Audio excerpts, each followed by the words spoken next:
ketika diturunkannya Quran berangsur-angsur. Ternyata Bapak Ibu, yang Allah pertama kali turunkan bukan perintah beribadah, bukan perintah beramal, bukan perintah beriman, bukan. Perintah mencari ilmu. Iqra bismi rabbikal ladzi khalaq. Ar-Rahman 'allamal Qur'an, khalaqal insan, 'allamahul bayan.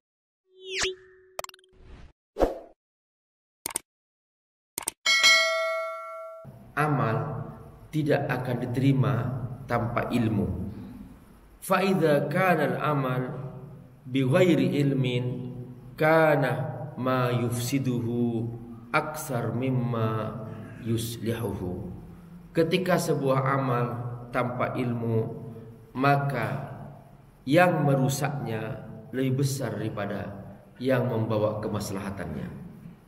Jadi baiklah, misalnya contoh Bapak Ibu, kita ingin berdakwah,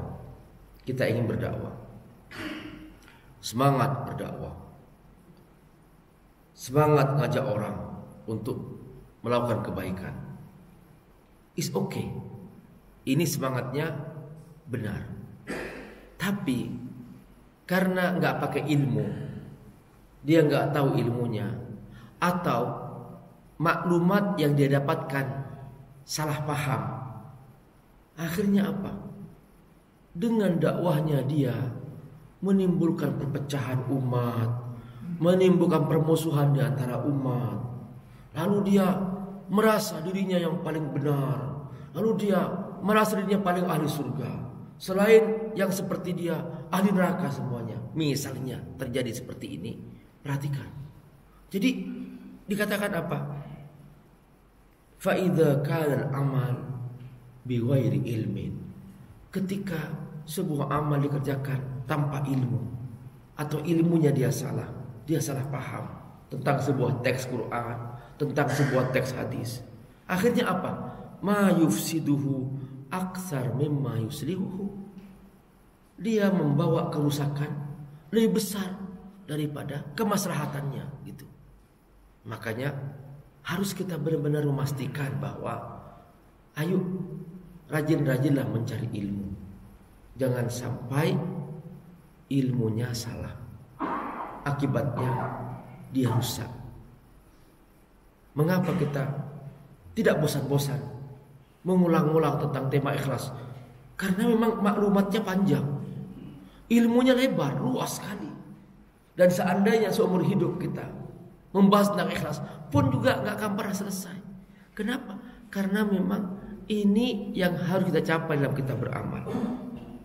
Makanya dikatakan li'annal amal la yaslu illa bil ilm. Karena amal tidak akan diterima oleh Allah tanpa ilmu. Nah, Bapak Ibu, perhatikan. Al-Quran ini turun 2 tahap.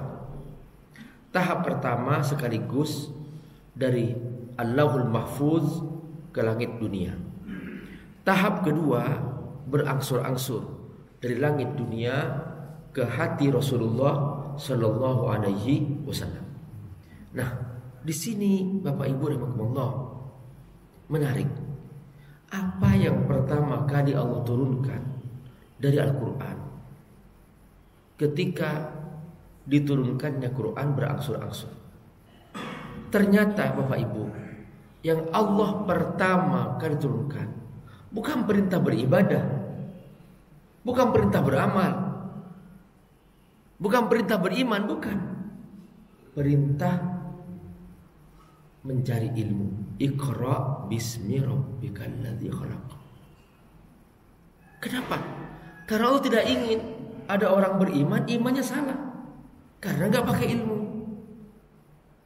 Yang seharusnya menyembah Allah malah menyembah pohon, menyembah matahari, menyembah makhluk. Ria, ingin dipuji orang. Dia sudah beramal, sudah benar amalnya secara zahir, secara fikih, ya. benar. Waktu sholatnya benar, waktu ibadahnya benar, jumlah rakaatnya benar.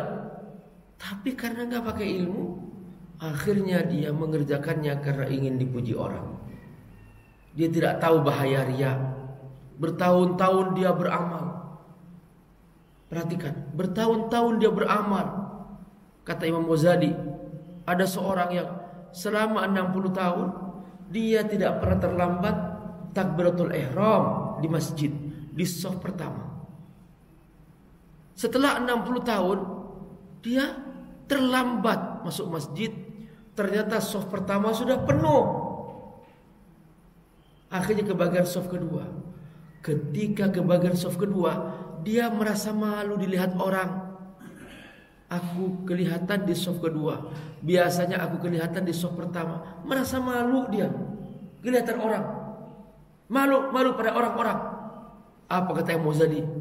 Orang ini baru tahu setelah 60 tahun bahwa semua amal yang dia kerjakan di shaf pertama ternyata karena ingin dilihat orang. Kapan tahunya dia?